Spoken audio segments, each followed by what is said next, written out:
Europe Super League. It is up and running. People have taken sides about what is the next for the game of football in London and in Europe in particular, whereby the proposal that came in last year, when Morgan broke the story about the controversial league or tournament that would come on board area next year. So it's no more waiting about so many clubs, including the giants of Europe, actually the Premier League's Big Six, including Arsenal, Manchester United, Tottenham Hotspur, and Chelsea. They have all agreed on consent to join European Super League. So to bring to you why now, we start off with Delaware talks in October. That was last year.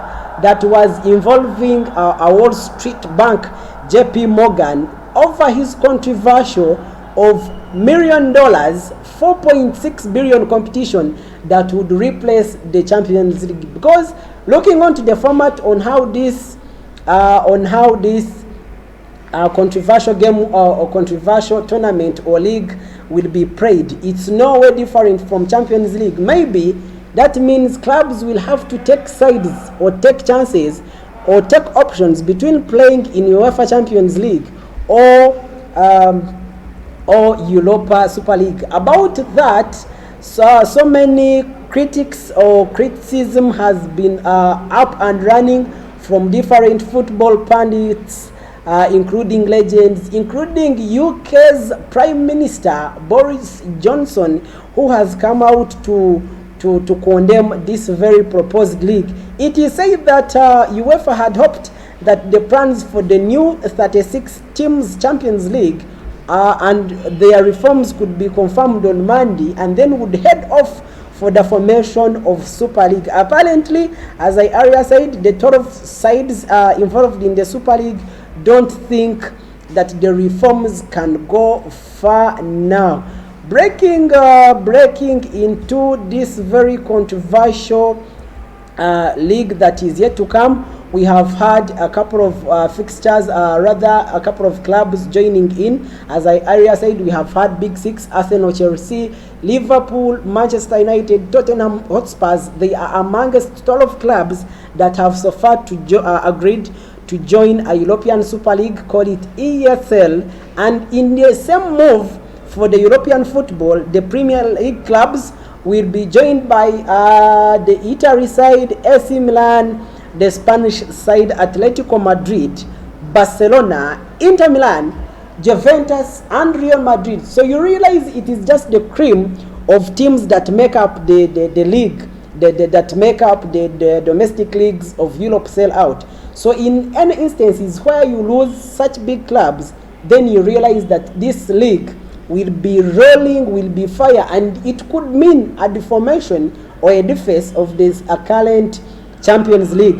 Then, according to ESL, call it European Super League, they said it has also planned to launch a women's competition. So it's just getting started. They are planning to launch a women's competition as soon as the men's tournament gets on the road. Then about the critics, we have had UK Prime Minister Boris Johnson, UEFA and the Premier League have come out to condemn the move when the news broke on Sunday. Then talking about the critics, they said this move is purely entitled by money, because somehow about 12 years ago, former Arsenal coach Arsene Wenger proposed that the Champions League funds generated or the revenues collected from the Champions League could not be so much enough to push the league of football in Europe anymore. So he proposed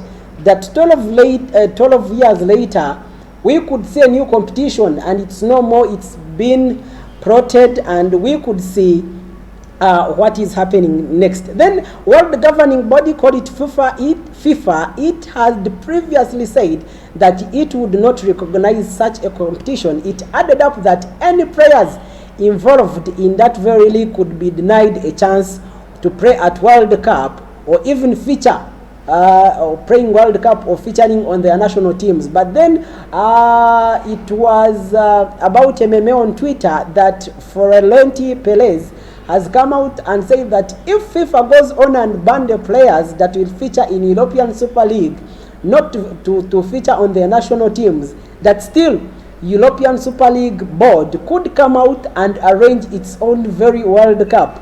So it's so controversial. So we keep our eyes crossed, open on the charts to see what comes ahead. Then UEFA, or Europe's governing body, they had put a warning on Sunday, preventing players from taking part in the very competition. However, the founding clubs, they believe that solutions provided following the talks do not solve fundamental issues, and then we could see an inclusion of the need to provide higher quality matches than UEFA Champions League and additional financial resources for the overall. So what if this league comes about? What is the format that is yet to be followed, the proposed format? The proposed format apparently says the league will have about 20 teams, the 12 founding members plus the 3 unnamed clubs who are expected to join in soon. And they say the 5 sides who qualify annually according to their domestic achievements. Under the proposals, the ESL campaign would start in August each year, which is not so far from the start. It is actually usually August that we have Premier League that gets on board. So they say it would start in August each year with midweek fixtures, just like it is with Champions League, and clubs would be split into 2 groups of 10, playing each other home and away. So you realize the format is no way different from Champions League. And they add on to say that the top 3 teams, unlike the top 2 in UEFA Champions League group standings, this time around they are saying the top 3 in each group would qualify for the quarterfinals, with the teams in 4th and 5th playing 2-legged playoff for the for the 2 remaining spots. Then from then on, it would have the same 2-leg knockout format as used in Champions League, before a single leg final in May and June. So we look up to that. It is controversial, but then we have seen figures like Manchester United's executive vice chairperson Ed Woodward and Manchester City's chief executive Ferran Soriano. They have stood down their roles from UEFA. So this gives a step forward for the European Super League to go on. Whereas Manchester United co-chairman John Grazer will be a vice chairman of the Super League. And then UEFA released a joint statement with England's Football Association, including Premier League, the Spanish Football Federation, La Liga, Italian Federation, as well as Serie A, saying they would remain united in trying to stop the breakaway using all variable resources or measures. So it is rolling, it is hitting, given that this new league could now mean a deface or a slowdown in the UEFA Champions League. It would mean a very wide match calendar for the teams, given that they will have to participate in UEFA Champions League because they have not announced that they are exiting Champions League. That means a big game calendar, including UEFA Champions League, Europa League, then the domestic leagues. It's actually only Bayern Munich and Borussia Dortmund who have joined to be anti or to turn down the joining the European Super League.